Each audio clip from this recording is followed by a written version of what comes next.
Jay-Z headlined the 2026 Roots Picnic. Yes, he did. Philadelphia at the Belmont Plateau as the Roots as his live background band. And he dropped the freestyle of the year. Jay-Z had a lot to say. Been very quiet this entire time with everything going on, the lawsuits, every accusation. Anybody that's ever said or mentioned Jay-Z in a negative form was addressed 2 nights ago. This dude put Tory Lanez in jail, is in the Epstein shit, and is pushing 60 years old on a stage doing slam poetry. Anyone under 30 years old, we don't understand it. Anyone over 30 years old is, I don't know what the fuck. So Jay, at Yankee Stadium, I'm giving you an order. Cut that hair off. I want you to get a Caesar. I want you to wear the baseball hat to the side, some Timbs, but we want to see the old Jay. We don't want to see this version of you, bro. You know, we don't want to see Heart Attack Jay, the one that looks like they're going to fall out because they can't catch their breath. Well, it finally happened. Jay-Z stepped back into the spotlight and instantly got people talking. For Drake and others who spent years acting untouchable, this latest move felt like a warning shot. Hav came through with bars that had fans convinced he's ready for lyrical smoke, and many believe this is only the beginning of a much bigger rap battle. Before we get deeper into it, make sure to like, subscribe, and show some love to the video. With academics already reacting to the latest Jay-Z and Drake drama, fan bases are working overtime to defend their favorites. But here's the thing, this conversation isn't going away anytime soon. At the Roots Picnic, his first major headlining performance in nearly a decade, Jay-Z reminded everyone why he's still one of the biggest names in rap. Even after 30 years in the game, with anniversary celebrations for his classic albums coming up, his energy and stage presence looked as sharp as ever.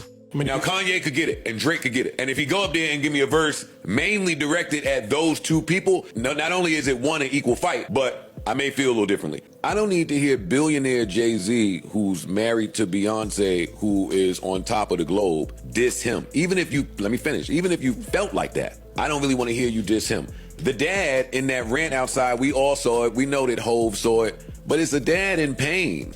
Beyond the hits and legendary records, Jay brought back one of his trademarks, those concert freestyles where he gives his take on what's happening around him.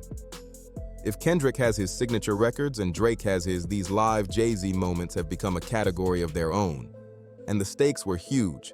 This was the first time fans had heard Jay-Z rap since God Did in 2022.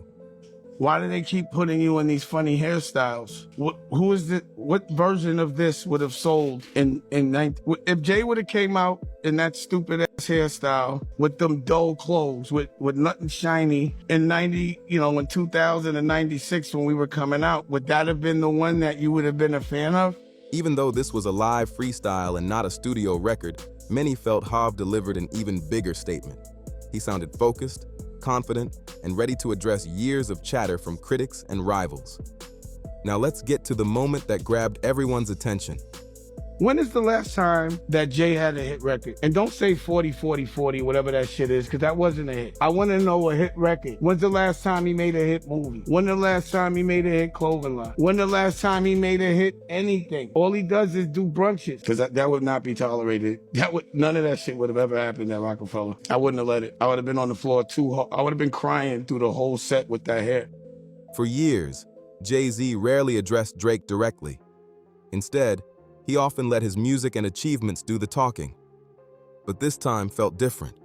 Fans quickly picked up on lines and themes that seemed aimed at Drake, making the tension impossible to ignore. Now this was just gorgeous, because he's calling out Drake, who mentioned him on Iceman. You see the bar here, and then Jay is basically saying, hey, what about your contracts?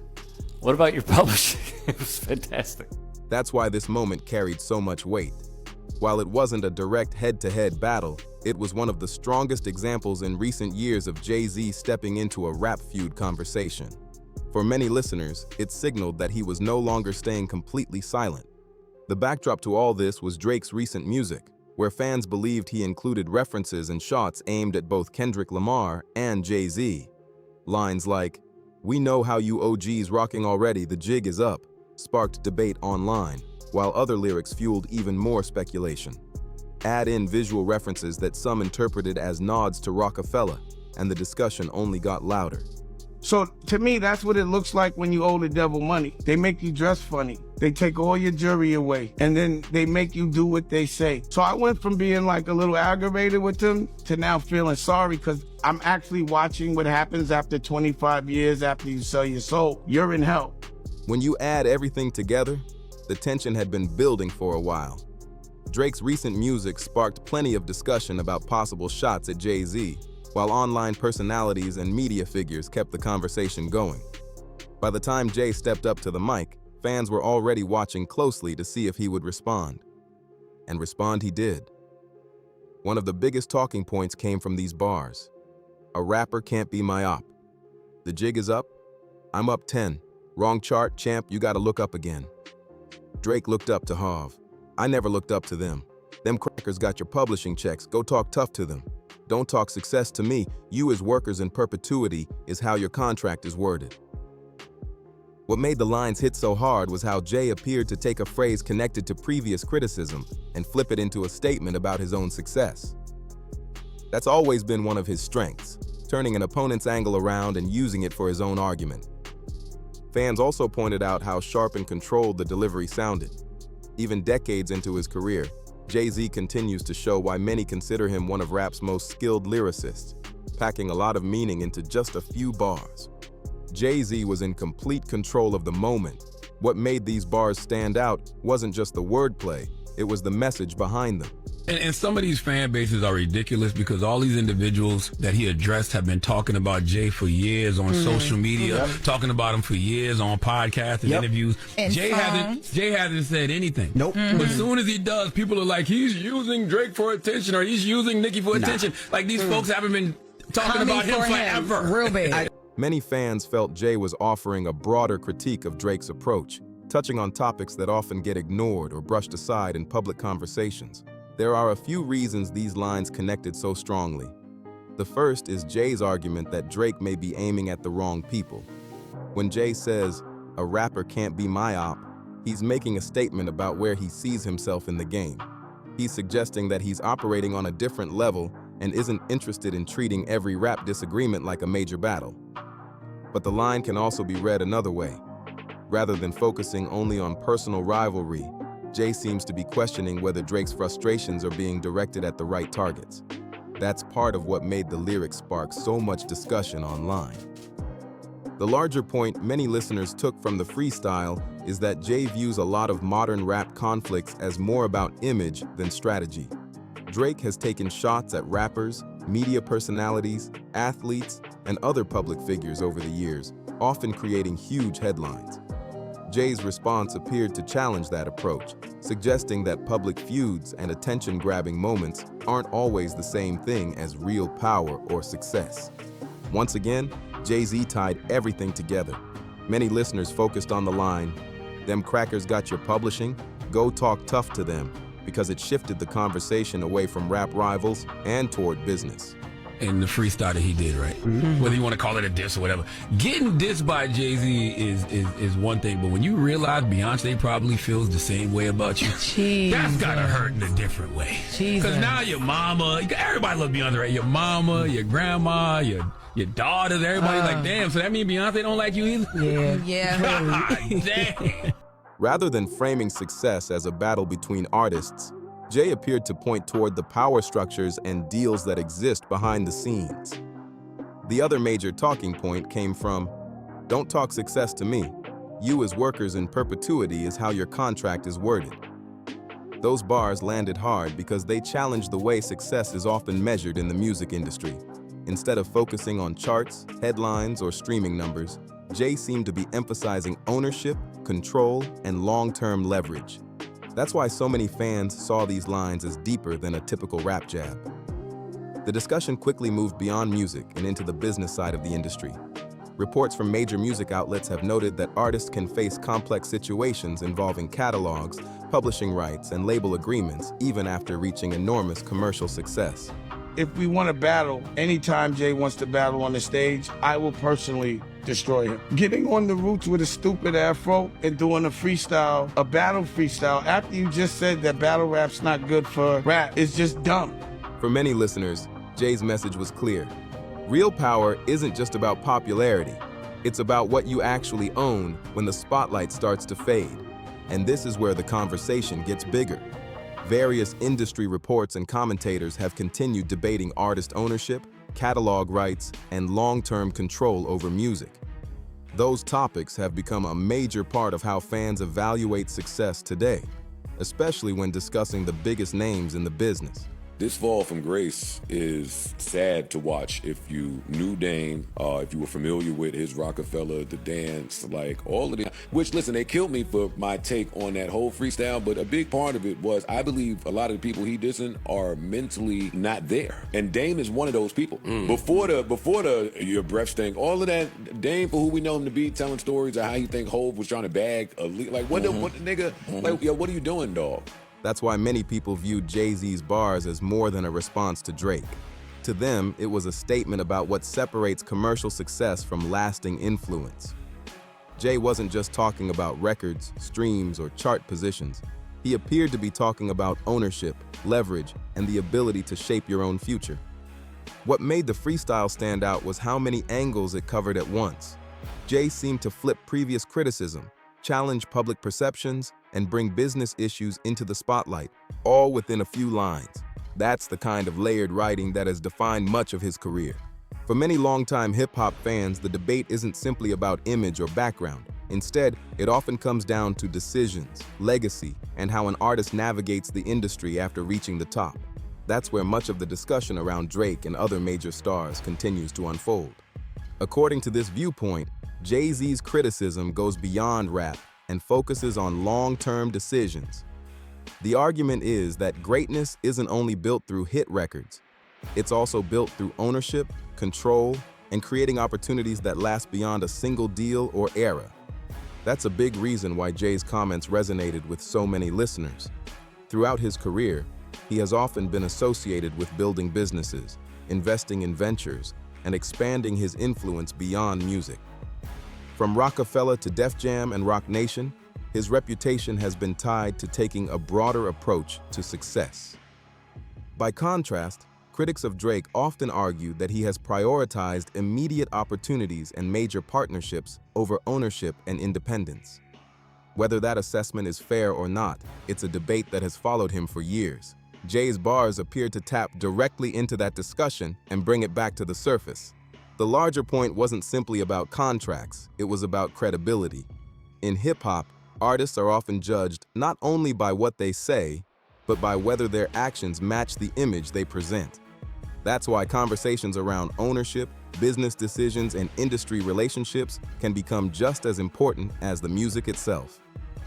For many fans, Jay's message was that true influence comes from having control over your legacy, not just dominating headlines, charts, or streaming numbers. That's what made the freestyle spark such a strong reaction across the rap world. This response from Jay-Z gave many fans the impression that he's completely locked in right now. His writing sounded sharp, calculated, and deliberate, which is why so many people were surprised by how much attention a few bars generated.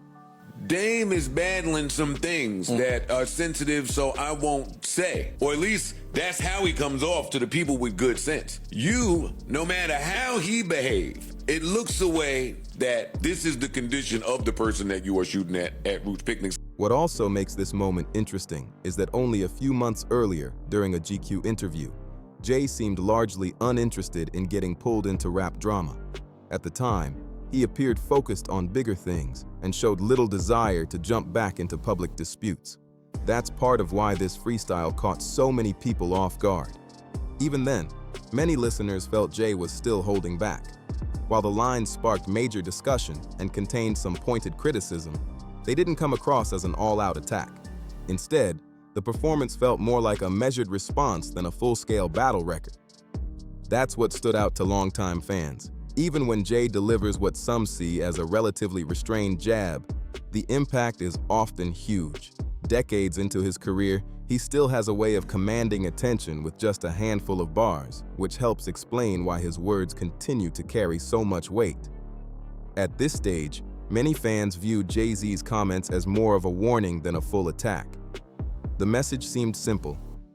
If people want to take shots, he's fully capable of responding. At the same time, he appeared to be reminding everyone that there are different levels when it comes to rap, influence, and longevity. A big theme running through the discussion was the difference between success in music and success beyond music. Figures like Jay-Z, Dr. Dre, and other major industry names are often praised not only for their records, but also for the businesses and opportunities they built around their careers. Their impact extends far beyond the charts. That's why the conversation quickly shifted toward ownership, leadership, and long-term influence. Critics and supporters alike often debate where different artists fit into that picture and what role business decisions play in shaping a legacy. While Drake drew much of the attention, he wasn't the only person fans believed Jay-Z was addressing.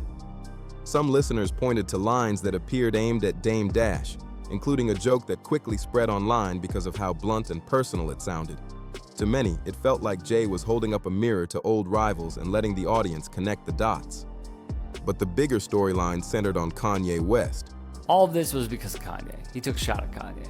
And the reason being is because Kanye, a black schmazzy who has a song about the Big H, wrote this of Jay's kids. One of the best lines I heard was right here. It was beautiful. But what gets me is not just this douchebag, but also so many of the Drake fans who are playing victim today. After a turbulent period filled with public controversy and comments about Jay-Z and his family, many people felt the relationship had reached a breaking point. That's why these bars stood out so much. You ever heard of Wonderkin? My children are some of them. You have no shame. You really want to get under my skin? I'll really get under your skin. Fans saw this as one of the clearest signs yet that Jay remains deeply upset over past remarks involving his family. Based on the reaction, many believe the divide between the two icons is still as wide as ever. Another point fans focused on was how Jay-Z's bars seemed to challenge Kanye West's public image. The argument wasn't just about lyrics, it was about how people behave in different situations and around different figures in the industry. Over the years, some observers have pointed to moments where Kanye appeared far more confrontational in public than in private settings. Because of that, listeners interpreted Jay's comments as suggesting that confidence and influence can look very different depending on who's in the room. What's interesting is that, despite the tension, both artists remain major forces in music. Kanye continues to attract enormous attention with his releases and live performances, while Jay-Z still commands headlines whenever he steps to a microphone.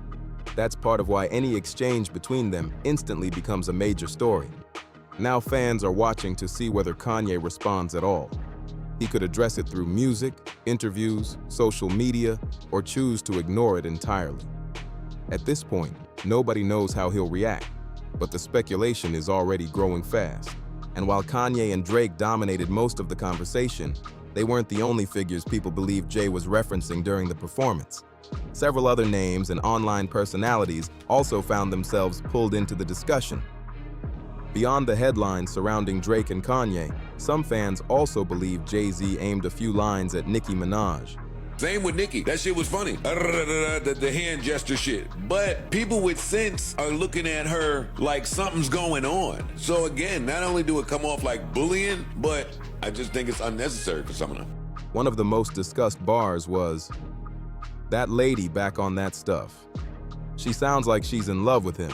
Her Ken can't even pick a kid." As expected, listeners immediately started debating who the lines were really about and whether there were multiple references packed into the verse. The conversation became even louder after Jay brought Meek Mill on stage in Philadelphia for a performance of Dreams and Nightmares. Given the history between Meek, Nicki, and others connected to these ongoing rap discussions, many fans viewed the moment as another subtle layer to the overall message. What's even more impressive is that he's still viewed as a serious lyrical threat. While newer stars continue to dominate headlines, Jay remains one of the most respected voices in rap. Many listeners still see him as someone capable of holding his own against virtually anyone in a back-and-forth exchange. That's why this performance created so much excitement. It wasn't just about the disses or the drama. It was about seeing a veteran artist step onto the stage and remind everyone why he's still a central figure in hip-hop. The reaction alone showed how much attention his words continue to command. Now I want to hear from you. What did you think about Jay-Z's bars, the performance, and the overall response online? If you were at the show, share what the experience was like and what stood out most to you. What do you think Jay's real goal is here? Is he trying to settle the GOAT debate once and for all? Is he defending his legacy? Is it both, or is there a bigger play happening behind the scenes? Let me know in the comments. If you enjoyed the video, make sure to like, subscribe, and share it with other hip-hop fans. And don't forget to comment your thoughts below. Thanks for all the support. You guys are incredible, and there's a lot more to talk about from here.